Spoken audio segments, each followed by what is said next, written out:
बच्चों इस वीडियो में हम लोग सॉल्व करेंगे एनसीईआरटी के एक्सरसाइज 12.1 का question number 9। Solve the following linear programming problem यानी एलपीपी इसको शॉर्ट फॉर्म में एलपीपी कहते हैं ग्राफिकली। तो लीनियर प्रोग्रामिंग प्रॉब्लम में क्या होता है, कुछ इन इक्वेशन दिए गए रहते हैं और वो सब लाइन के इन इक्वेशन होते हैं। एक्स पे पावर 1 होता है, वाई पे पावर 1, यानी लाइन के कुछ इन इक्वेशन दिए गए रहते हैं और एक फंक्शन दिया गया रहता है एक्स वाई के टर्म में, जिसको मैक्सिमाइज या मिनिमाइज करने के लिए कहा जाता है।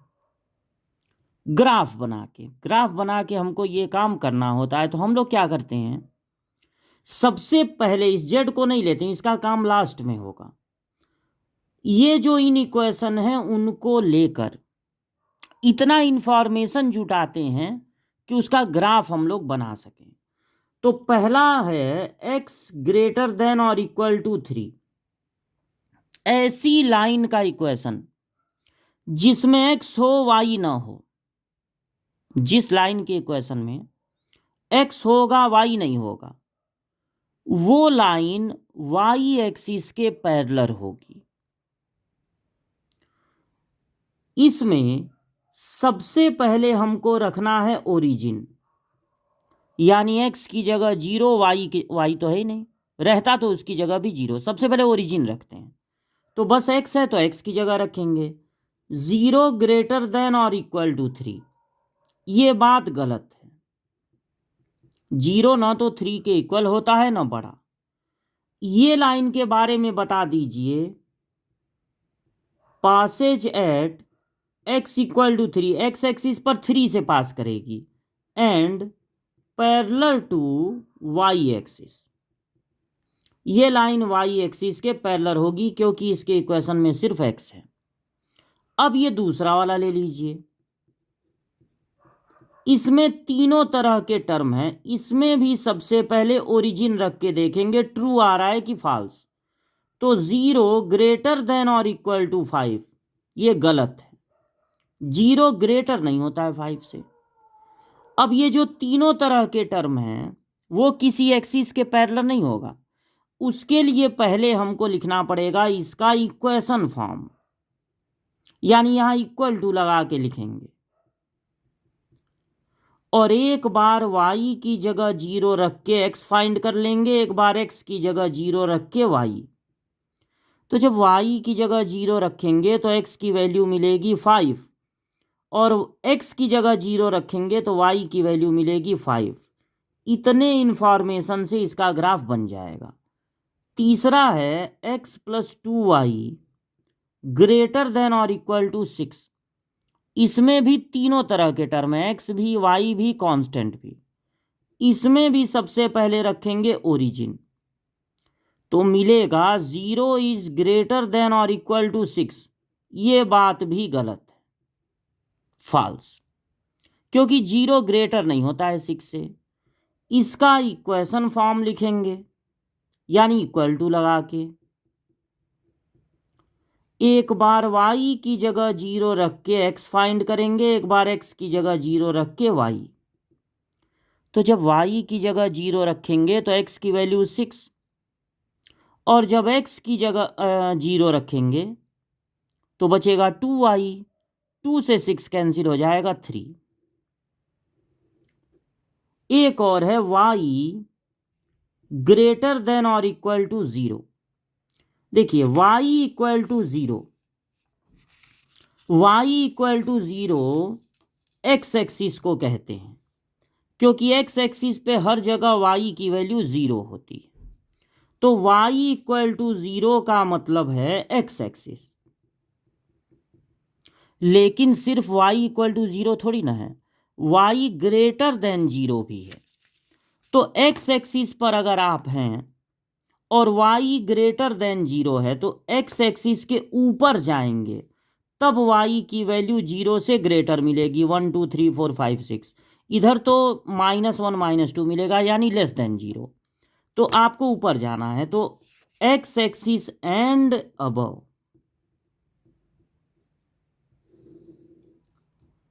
अब जब सबके बारे में इंफॉर्मेशन जुटा लिए तो ग्राफ बनाना है। ये हो गया वाई एक्सिस, स्केल से आप बनाइएगा। ये हो गया X axis, X O X dash, Y O Y dash. अब इसमें जो एक्स वाई की वैल्यू दिख रही है मैक्सिमम 6 है, तो आपको सबसे पहले x इक्वल टू 3 पे चले जाना है। तो मान लीजिए यहाँ 1 2 3 4 5 6, मैक्सिमम 6 है। 1 2 3 4 5 6। तो x एक्सिस पे 3 पे जाके आपको y एक्सिस के पैरेलल लाइन ड्रॉ करनी है। ये भी सब आप स्केल से बनाइएगा। तो ये हो गया 3,0, एक्स एक्सिस पर 3 से जाना है और वाई एक्सिस के पैरेलल लाइन। और देखिए जब ओरिजिन रखे थे तो फॉल्स आया था, ओरिजिन यहाँ है। ओरिजिन रखने पर फॉल्स आया था, मतलब ओरिजिन की तरफ नहीं जाना है, क्योंकि ओरिजिन रखने पर फॉल्स आया था तो इधर एरो लगा देंगे। अगर ओरिजिन रखने पर ट्रू आता तब इधर एरो लगाते। अब इसको बनाइए, एक्स एक्सिस के 5 को, मतलब ये है 5,0, वाई एक्सिस के 5 से 1 2 3 4 5, ये हो गया वाई एक्सिस का 5 यानी 0 5। इनको ज्वाइन कर देना है।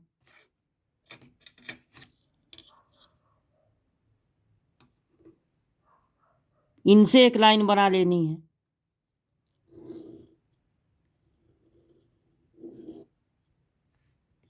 ठीक, इसमें भी जब ओरिजिन रखे थे तो फॉल्स आया था, यानी उधर जाना है जिधर ओरिजिन ना मिले।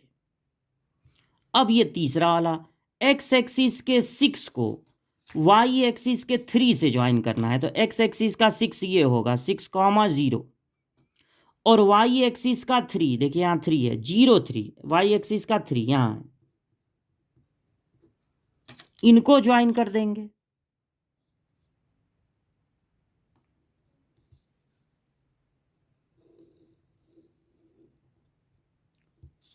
और इसमें भी ओरिजिन रखने पर फॉल्स आया था, तो उधर जाएंगे जिधर ओरिजिन न मिले। और अब एक और है, एक्स एक्सिस एंड अबव, तो एक्स एक्सिस के ऊपर जाना है। अब हमको यहां यहां यहां यहां यहां कौन सा रीजन ऐसा है जो सब में कॉमन है वो ढूंढना है। तो अगर देखने से, आंख से देखने से पता चले हाँ यही रीजन है, हाँ यही रीजन है, हाँ ये, तब तो ठीक है। वरना आपको एक तरीका बता देते हैं। जैसे मान लीजिए आपको इसके ऊपर जाना है तो नीचे वाला सब कट कर दीजिए, ये कॉमन एरिया नहीं हो सकता। उसके बाद आप जब एग्जाम में ये क्वेश्चन लगाएंगे तो आंसर सीट के अलावा क्वेश्चन पेपर भी होगा, क्वेश्चन पेपर ले लीजिए। और जिधर आपको जाना है, जैसे ये लाइन है इधर जाना है तो इधर छुपा लीजिए। इधर छुपाने के बाद जितना भी रीजन आपको दिख रहा है सब पे क्रॉस लगा दीजिए, वो कॉमन एरिया नहीं हो सकते। ये तो क्रॉस लगा ही है, एक हो गया।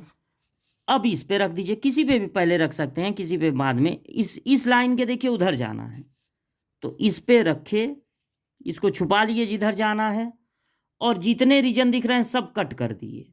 तो ये सब तो कट है ही, ये भी कट हो गया।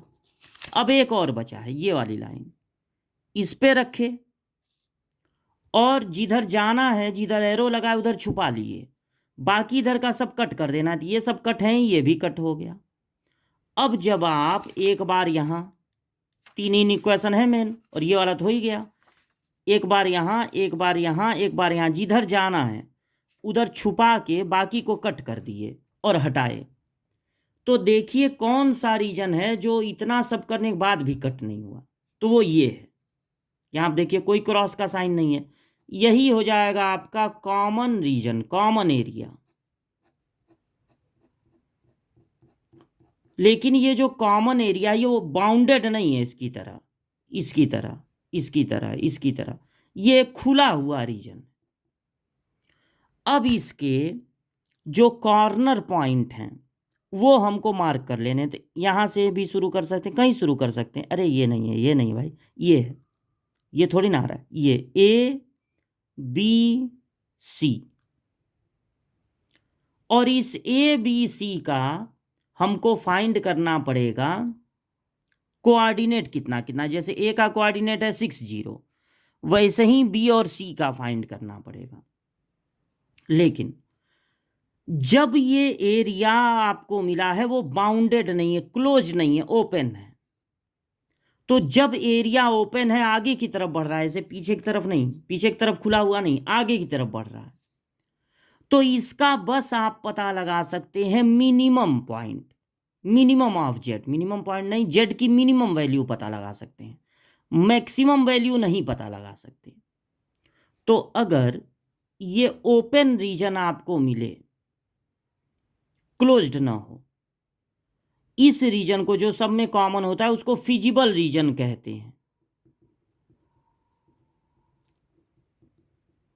तो आपको ये कॉर्नर पॉइंट निकालने की जरूरत नहीं, अगर वो कहे मैक्सिमाइज करो, इसकी मैक्सिमम वैल्यू हो ही नहीं सकती।